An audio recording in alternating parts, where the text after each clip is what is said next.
So welcome to the second lecture. So last lecture la வந்து நம்ம basics பார்த்தோம். So it's a continuation video. So இங்க வந்து இது நம்ம டாபிக் elements னா என்ன, what are the different types of sources, resistance and then Ohm's law. So இது மட்டும் தான் இந்த வீடியோ கவர் பண்ண போறோம். So first of all element அப்புறம் first of all circuit அப்படினு எடுத்துட்டோம்னா என்னது, it's comprising of some elements, அதாவது resistor இல்ல ஒரு voltage source இல்ல ஒரு நார்மல் ஒரு டார்ச் லைட் எடுத்தீங்கன்னா என்னது, lamp இருக்கும், ஒரு பேட்டரி இருக்கும், அது கனெக்ட் பண்றதுக்கு ஒரு சுவிட்ச் இருக்கும். ஸோ அப்படின்னா அதோட பேசிக் எலமெண்ட்ஸ் பார்த்தீங்கன்னா அது மூணு தான். ஸோ எந்த ஒரு சர்க்கியூட் எடுத்தாலும் அதோட பில்டிங் பாக்ஸ் எதெல்லாம் வருதோ அது எல்லாத்தையும் நம்ம வந்து எலமெண்ட் அப்படின்னு சொல்றோம். தட் இஸ் சிம்பிளா interconnection of elements. So வயரை வந்து நம்ம எலமெண்ட்ல கனெக்ட் பண்ண மாட்டோம், எந்த எலமெண்ட்டை கனெக்ட் பண்றோம் அது மட்டும் தான். ஸோ அப்படின்னு பார்த்தோம்னா எலமெண்ட்ஸ்ல மொத்தம் 2 டைப்ஸ் இருக்கு. ஸோ ஒன்னு வந்து passive elements and then active elements. So passive elements அப்படின்னா ஸோ எதெல்லாம் வந்து எனர்ஜியை கன்சியூம் பண்ணுதோ ஆர்எல்ஸ் எதெல்லாம் எனர்ஜி ப்ரொடியூஸ் பண்ணாது இல்லை ஜென்ரேட் பண்ணாதோ அது எல்லாமே கம்மிங் அண்டர் பாசிவ் எலமெண்ட்ஸ். அதே ஆக்டிவ் எலமெண்ட்னா they will generate some energy. So அது ஃபுல்லுமே எப்படி வரும், இன் டர்ம்ஸ் ஆஃப் ஆக்டிவ் எலமெண்ட்ஸ்ல வரும். இப்போ ஆக்டிவ் எலமெண்ட்ஸ் வச்சு பாசிவ் எலமெண்ட்ஸ் வச்சு பாசிவ் எலமெண்ட்ஸ் அப்படின்னு எக்ஸாம்பிள் பார்த்தோம் அப்படின்னா ரெசிஸ்டர், கெப்பாசிட்டர், இண்டக்டர். ஸோ இது மூணுமே வந்து எனர்ஜி ஜென்ரேட் பண்ணாது. ஸோ ரெசிஸ்டர்ங்கிறது எனர்ஜி கன்சியூம் பண்ணும், கெப்பாசிட்டர் அண்ட் இண்டக்டர் எனர்ஜியை ஸ்டோர் பண்ணும்.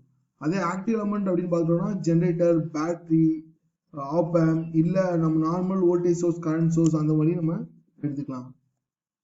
So first of all sources அப்படின்னு எடுத்துட்டோம்னா ஸோ சோர்சஸ்ங்கிறது கம்மி under active element. So source can be voltage source or current source. அதுலேயே வந்து மொத்தம் 2 டைப் இருக்கு, இண்டிபெண்டன்ட் சோர்ஸ் ஒன்று இருக்கு, டிபெண்டன்ட் சோர்ஸ் ஒன்று இருக்கு. ஸோ இப்போ நம்ம பார்க்கும்போது வந்து இண்டிபெண்டன்ட் சோர்ஸ்.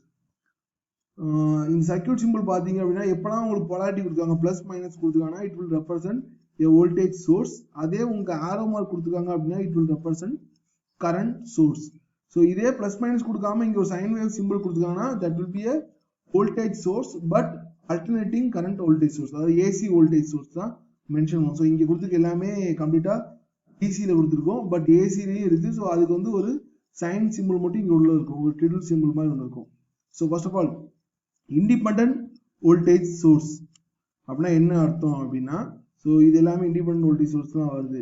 நீங்க என்ன லோட் கனெக்ட் பண்ணாலும் சரி, எவ்வளோ கரண்ட் வித்ட்ரா பண்ணாலும் சரி, அது 1 amps வித்ட்ரா பண்ணாலும் சரி, 100 amps வித்ட்ரா பண்ணாலும் சரி, இதோட வோல்டேஜ் வேல்யூ சேஞ்ச் ஆகாது. அது எவ்வளோ சப்ளை பண்ணுதோ அதே தான் கான்ஸ்டன்டா அப்ளை பண்ணும். ஃபார் எக்ஸாம்பிள் ஒரு 5 volt வோல்டேஜ் சோர்ஸ் எடுத்துட்டு ஒரு 10 ohm கனெக்ட் பண்றீங்க அப்படின்னா ஸோ அது எவ்வளோ கரண்ட் அந்த 10 ohm சப்ளை பண்ணுமோ அதே இது ஒரு 100 ohm எடுத்தீங்க இல்ல ஒரு 100 kilo ohm எடுத்தாலும் கரண்ட் வேரி ஆகுமே தவிர இதுல இருந்து வரக்கூடிய வோல்டேஜ் வேரி ஆகாது. ஸோ அதான் இங்க கொடுத்துருக்கோம், the terminal voltage which is completely independent of the current through it. So எவ்வளவு கரண்ட் போனாலும் நம்மளோட வோல்டேஜ் வேரியேஷன் இருக்காது.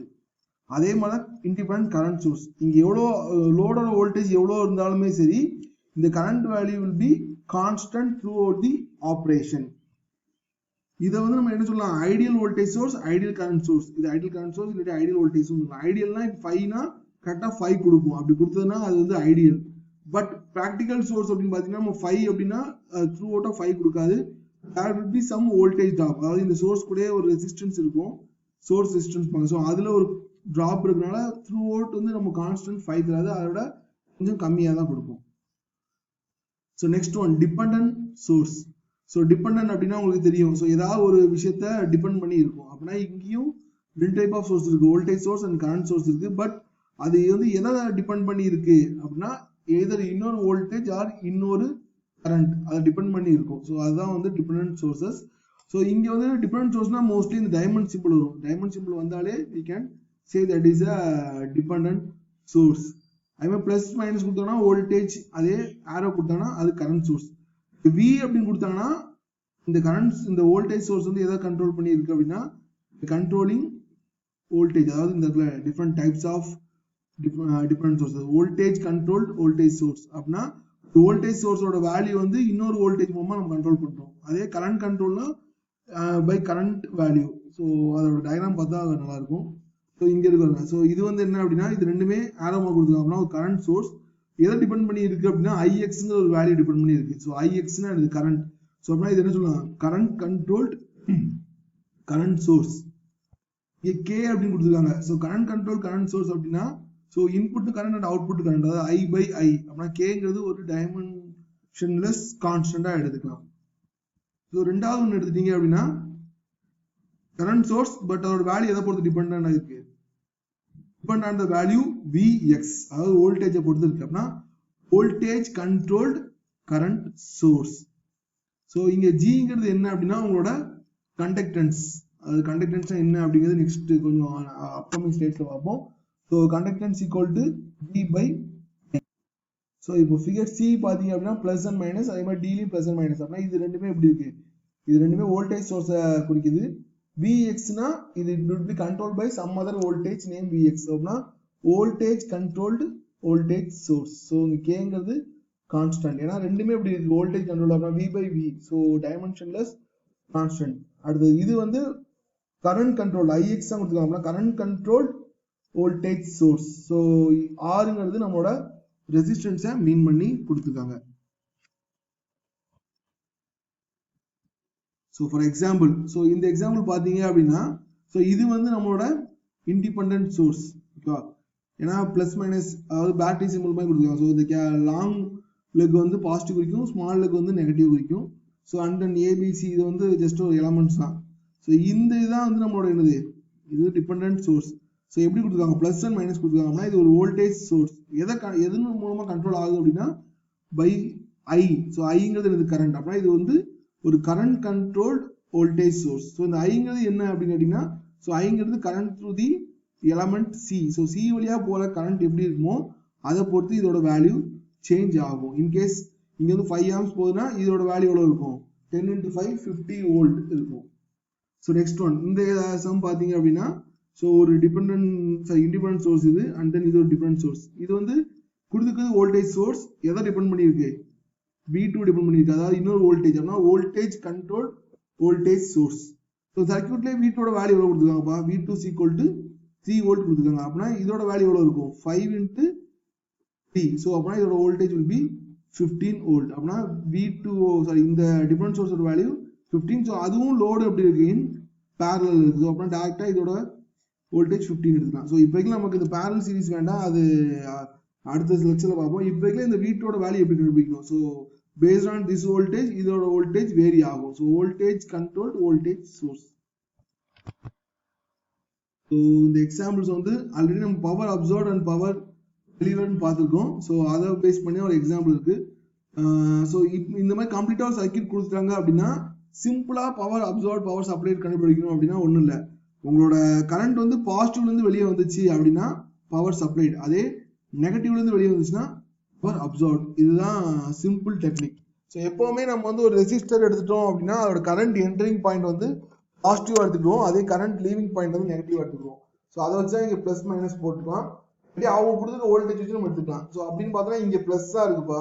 ஸோ பிளஸ் வந்து வெளியே வருது அப்படின்னா இங்க வந்து பவர் சப்ளை தான். நம்ம 20 into 5 100 வாட் பவர் சப்ளை. அப்படி இல்லை அப்படின்னா நம்ம லாஸ்ட் டைம் பார்த்தோம் பாசிவ் சைன் கன்வென்ஷன் பார்த்தோம். ஸோ அந்த கன்வென்ஷன் வச்சு நீங்க போடலாம். பட் இது கொஞ்சம் டைம் வந்து கம்மியா கன்சியூம் ஆகும். ஸோ அப்படின்னா பிளஸ் வந்து வெளியே வருது பவர் சப்ளை. ஸோ 20 into 5 அப்படின்னா 100 வாட்ஸ் சப்ளை பண்ணியிருக்கோம். ஸோ மைனஸ் வந்து வெளியே வருது 12 into 5 அப்படின்னா 60. மைனஸ் இங்க வெளியே வரதுனால அப்சர்வ். ஸோ இங்கேயும் பாருங்க, ஸோ மைனஸ்ல இருந்தா கரண்ட் வெளியே வரும். அப்படின்னா 6 into 8 48. ஸோ இங்கேயும் மைனஸ் தான். ஸோ அப்படின்னா இங்க 100 watts supply, 60 watt absorb and 48 watt absorb கண்டுபிடிச்சாச்சு. ஸோ இங்க இன்னொன்று என்ன அப்படின்னா இங்க என்ன சைன் கன்வென்ஷன் ஃபாலோ ஆகுதோ அதே சைன் கன்வென்ஷன் தான் இங்கேயும் ஃபாலோ ஆகும். அது போக இது எதை டிபெண்ட் பண்ணி இருக்குன்னு பாருங்க. 0.2I. ஸோ இது கரண்ட் சோர்ஸ். இது எதை டிபெண்ட் பண்ணிட்டு இன்னொரு கரண்ட்டை பொறுத்து அப்புறம் கரண்ட் கண்ட்ரோல் கரண்ட் சோர்ஸ். ஐயோட வேல்யூ எவ்வளோ கொடுத்துருக்கோம்? 5 ஆம்ஸ் கொடுத்துருக்கோம். அப்படின்னா 0.2 into 5 அப்படின்னா இதோட வேல்யூ எவ்வளோ இருக்கும்? 1 அப்படின்னு இருக்கும். அதே போல இதுல என்ன வோல்டேஜ் இருக்கோ அதே வோல்டேஜ் தான் இங்கேயும் இருக்கு. என்ன ரீசன் அப்படின்னா இது பேரலல். ஸோ அந்த ரீசன்னால இந்த வோல்டேஜ் இங்க வரும். அப்படின்னா VI பாத்தீங்கன்னா 1 into 8 அப்படின்னா இங்க உள்ள பவர் வந்து 8 வாட் இருக்கும். ஸோ இங்கேயும் பாத்தீங்கன்னா எங்க இது பிளஸ் மைனஸ் எடுத்துட்டோம் அப்படின்னா இது பிளஸ் இது மைனஸ் வருதுன்னா இது பாசிட்டிவ் வந்து வெளியே போகுது அப்படின்னா இது பவர் சப்ளை. ஸோ அப்படின்னா டோட்டலா எவ்வளவு பவர் சப்ளைன்னு பார்த்தோம் அப்படின்னா 100 இங்க ஒரு 8 108. பவர் அப்சர்வ் பார்த்தோம்னா 60 plus 48 108. அப்படி சிம்பிளா நம்ம என்ன சொல்லலாம், இது மூணு கண்டுபிடிச்சதுக்கு அப்புறம் சிம்பிளாவே power supply equal power absorb போட்டுட்டு இதோட வேல்யூ நம்ம என்னன்னு கண்டுபிடிக்கலாம். So next one resistance. So ரெசிஸ்டன்ஸ்னா ஒன்றும் கிடையாது, நம்மளோட ஃப்ளோ ஆஃப் எலக்ட்ரான்ஸை வந்து ஸ்பீடா வர ஃப்ளோ வந்து கொஞ்சம் ஸ்லோ பண்ணும். Just ability to resist current. So resist current என்ன அர்த்தம்னா ஃப்ளோ ஆஃப் எலக்ட்ரான்ஸ் எவ்வளோ ஸ்பீடாக இருக்கோ அந்த ஸ்பீடை கொஞ்சம் ரெடியூஸ் பண்ணி கொடுக்குமே தவிர இது வந்து ரெசிஸ்டன்ஸ் இருக்குன்னா அது வழியாக கரண்ட் போகாதுன்னு அர்த்தம். கரண்ட் போகும், பட் அதோட ஸ்பீடை வந்து கம்மி பண்ணி கொடுக்குது, வேற ஒன்றும் கிடையாது. ஸோ நிறைய இடத்துல வந்து என்ன சொல்றோம் அப்படின்னா ரெசிஸ்டன்ஸ் வந்து கரண்ட்டை அப்போஸ் பண்ணும். அப்போஸ் பண்ணா என்ன அர்த்தம், அது வந்து வெளியே வராது கரண்ட்டு அப்படின்னு அர்த்தம். ஸோ அப்படி கிடையாது, just we are restricting the flow of speed of the flow of electrons, அவ்வளவுதான். ஸோ அது என்ன சொல்றோம் அப்படின்னா ரெசிஸ்டன்ஸ் சொல்றோம். ஸோ யூனிட் பார்த்தீங்கன்னா ஓம். ஸோ இந்த ரெசிஸ்டன்ஸ் எதை பொறுத்து இருக்கு அப்படின்னு பார்த்தீங்கன்னா எந்த ஒரு மெட்டீரியல் எடுத்தாலும் அதோட கிராஸ் செக்ஷனல் ஏரியா எவ்வளோ, அதோட லென்த் எவ்வளோ, அண்ட் தென் ரெசிஸ்டிவிட்டி. ரெசிஸ்டிவிட்டினா அதை வச்சு நம்ம வந்து எவ்வளோ கண்டக்ட் பண்ணணும் கண்டக்ட் பண்ணாதுங்கிற மாதிரி சொல்லுவோம். ஸோ இதை மூணு டிபெண்ட் பண்ணி தான் இருக்கு. ஸோ மேத்தமெட்டிக்கலாக சொல்லுவோம் R's equal to rho L by A. ரோங்கிறது ரெசிஸ்டிவிட்டி, எல்லுங்கிறது லென்த், ஏங்கிறது கிராஸ் செக்ஷனல் ஏரியா. ஸோ இந்த ரெசிஸ்டிவிட்டி தான் ரொம்ப முக்கியம். இது வந்து என்னன்னா நல்லா பார்த்தீங்கன்னா ஆர் ஈக்குவல் டு ரோன்னு தான் கொடுத்துருக்கோம். அப்படின்னா ஆரும் ரெசிஸ்டிவிட்டி டைரக்ட்லி ப்ரொபோர்ஷனல். ஸோ நம்மளை பொறுத்த வரைக்கும் கண்டக்டர் அப்படின்னா அது வந்து கரண்ட் கண்டக்ட் பண்ணும். இன்சுலேட்டர்னா அதுலேயே கரண்ட் போகாது. அப்படின்னா என்ன அர்த்தம், ஸோ அங்கே வந்து நம்ம வந்து ஃப்ளோ ஆஃப் எலக்ட்ரான்ஸே சுத்தமாக இருக்காதுன்னு அர்த்தம்.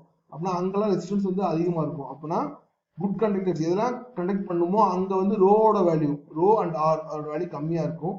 அதே மாதிரி இன்சுலேட்டர் தான் என்னது, அது கரண்ட் கண்டக்டே பண்ணாது. அங்கெல்லாம் ஆரோட வேல்யூ ரொம்ப ஹையாக இருக்கும், அது மாதிரி ரோவோட வேல்யூ ரொம்ப ரொம்ப ஹையாக இருக்கும். ஸோ இந்த பாயிண்ட் வந்து ஒரு 1 மார்க் எடுத்துக்கலாம். ஸோ குட் கண்டக்டர்ஸ்க்கு ரெசிஸ்டிவிட்டி எப்படி இருக்கும், இன்சுலேட்டருக்கு ரெசிஸ்டிவிட்டி எப்படி இருக்கும் அப்படின்னு சொல்லலாம். ஸோ இதுதான் வந்து நம்மளோட சர்க்யூட் சிம்பிள். ஸோ இந்த மாதிரி யூஸ் பண்ணலாம், அதற்கு ஒரு பாக்ஸ் மாதிரியும் யூஸ் பண்ணலாம். ஸோ எந்த ஒரு மாடல் வந்து நம்ம ரெசிஸ்டன்ஸை மெஷர் பண்ண, ரெசிஸ்டன்ஸை வந்து சொல்றதுக்காண்டி யூஸ் பண்ணுறோமோ அதை தான் நம்ம என்ன சொல்றோம், அந்த மெட்டீரியல் தான் வந்து we are telling that as a resistor. Next basic law, Ohm's law. So Ohm's லாங்கிறது ஒன்றும் கிடையாது, கான்ஸ்டன்ட் டெம்பரேச்சர் ஒரு கண்டக்டிங் மெட்டீரியலோட அக்ராஸ் உள்ள வோல்டேஜ் வந்து எதுக்கு ப்ரொபோஷனலாக இருக்கும் அப்படின்னா அது வழியாக போகிற கரண்ட்டுக்கு ப்ரொபோஷனலாக இருக்கும். So V is directly proportional to I. So directly proportional நம்ம வந்து ஈக்குவேட் பண்ணுறதுக்காண்டி ஒரு ப்ரொபோஷனலிட்டி கான்ஸ்டன்ட் உருவாக்குறோம். So that will be R. So அப்படின்னா V is equal to IR. So ஆர்ங்கிறது ரெசிஸ்டன்ஸ், இல்லாட்டி நம்ம கான்ஸ்டன்ட் ஆஃப் ப்ரொபோஷனாலிட்டியை எடுத்துக்கலாம். ஸோ இங்கே வந்து பார்த்தீங்கன்னா மெயினாக என்ன அப்படின்னா கான்ஸ்டன்ட் டெம்பரேச்சர் மெயின்டைன் ஆகணும், அப்படி இல்லாட்டி ஓம்ஸ்லா ஒர்க் ஆகாது. அதே மாதிரி ஒர்க் ஒன்லி ஃபார் கண்டக்டர்ஸ், எதெல்லாம் கரண்ட் கண்டக்ட் பண்ணுமோ அதில் மட்டும் தான் ஒர்க் ஆகும். அதோட முக்கியமாக என்னன்னா லீனியராக இருக்கணும், அதாவது வோல்டேஜும் கரண்ட்டும் அதோட வேரியேஷன் ஒரு ஸ்ட்ரைட் லைனாக இருக்கும். கிராஃப் போட்டிங்க, எக்ஸ்ஐ கிராஃப் போட்டோம் அப்படின்னா அது வந்து லீனியராக வேரி ஆகும். அதாவது அதுக்கு கிராஃப் போட்டிங்கன்னா அந்த கிராஃப் வந்து ஸ்ட்ரைட் லைன் மாதிரி இருக்கும், அது 45 டிகிரி டான்ஜென்ட் மாதிரி இருக்கும். எதுக்கெல்லாம் ஓம்ஸ்லாம் ஒர்க் ஆகாது அப்படின்னா செமிகண்டக்டர்ஸ் ஒர்க் ஆகாது, ஏன்னா அங்கே வந்து லீனியராக இருக்காது. இன்சுலேட்டர்லாம் ஒர்க் ஆகாது. அதே மாதிரி நான் ஓமிக் கண்டக்டர்ஸ், அதாவது ரெசிஸ்டன்ஸோட வேல்யூ வேரி ஆகிற மாதிரி கண்டக்டன்ஸ்லையும் இருக்காது. டங்ஸ்டன் ஃபிலமெண்ட்ஸ், ஸோ இங்கேயும் ஒர்க் ஆகாது. தெர்மிஸ்டர், வேக்யூம் டியூப்ஸ், எலக்ட்ரோலைட்ஸ், இங்கே எல்லாத்துலேயும் ஓம்ஸ்லா ஒர்க் ஆகாது. ஸோ இது ரெண்டுமே உங்களுக்கு ஒரு 1 மார்க் தான். ஸோ ரெசிஸ்டன்ஸ் ஆல்ரெடி ஓம்ஸ்லா அப்படி பார்த்தோம்னா R equal to V by I. ஒரு ஷார்ட் சர்க்யூட் எடுத்தோம் அப்படின்னா அங்கே வந்து ரெசிஸ்டன்ஸ் வந்து 0 அப்படின்னு அர்த்தம். அப்படின்னா ஆட்டோமேட்டிக்காக அங்கே ஃப்ளோ ஆஃப் கரண்ட் வந்து ரொம்ப ரொம்ப அதிகமாக இருக்கும். அதே மாதிரி ஒரு ஓப்பன் சர்க்யூட் அப்படின்னு எடுத்தோம்னா அங்கே வந்து ரெசிஸ்டன்ஸ் வந்து இன்ஃபினிட்டியாக இருக்கும். ரெசிஸ்டன்ஸ் ரொம்ப அதிகமாக இருக்கனால கரண்டோட இது வந்து அங்கே 0 தான் இருக்கும், வேல்யூ வந்து 0 தான் இருக்கும். ஸோ இது மூலமா பவர் நம்ம கண்டுபிடிக்கலாம். ஸோ பவர் ஆல்ரெடி பார்த்தோம்னா V இன்ட்டு I. விக்கு பதில் யூ கேன் மென்ஷன் IR போட்டு I ஸ்கொயர் எடுத்துக்கலாம், இல்லாட்டி ஐக்கு பதில் V by R போட்டு V ஸ்கொயர் பை R எடுத்துக்கலாம். ஸோ அப்படின்னா ஓம் அப்படின்னா V by I அப்படின்னா 1 வாட் அட் 1 ஆம்ஸ். ஸோ இதுதான் வந்து ரெசிஸ்டன்ஸோட ஃபார்முலா. அதே மாதிரி கண்டக்டன்ஸ்க்கு ரெசிஸ்டன்ஸ்க்கு எப்படி ability to resist electric current மாதிரி கண்டக்டன்ஸ்க்கு அபிலிட்டி டு கண்டக்ட். ஸோ அப்படியே உங்களோட ரெசிஸ்டன்ஸ்க்கு ஆப்போசிட். ஸோ மோ அப்படின்னு மெஷர் பண்ணுவோம், அதோட யூனிட் வந்து சைமன்ஸ் எடுத்துக்கலாம். So reciprocal of resistance. So இதுதான் அதோட யூனிட்ஸ் ஃபுல்லுமே இங்கே கொடுத்துருக்கோம். So example, so current 2 amps, voltage 120 அப்படின்னா R equal V by I. So 120 by 2 60 ohm. So next example வந்து என்ன அப்படின்னு கொடுத்துருக்காங்கன்னா, ஸோ ஒரு டோஸ்ட் எடுத்துக்காங்க, அதோட ரெசிஸ்டன்ஸ் கொடுத்தாச்சு, வோல்டேஜ் கொடுத்தாச்சு, கரண்ட் எவ்வளோன்னு கேட்டிருக்காங்க. So V is equal to 110, R is equal to 10. So I is equal to V by R, அப்புறம் 110 by 10, ஸோ 11 ஆம்ஸ். ஸோ இதுதான் நம்மளோட கரண்ட். ஸோ அதான் இங்கே கொடுத்துருக்கோம். இங்கே என்ன அதெல்லாம் நமக்கு தேவையில்லை, ஜஸ்ட் வேல்யூ அப்படின்னு பார்த்தோம்னா இதுதான் நமக்கு முக்கியமானது.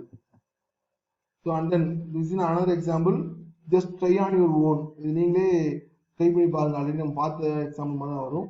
And then these are our references. Thank you guys.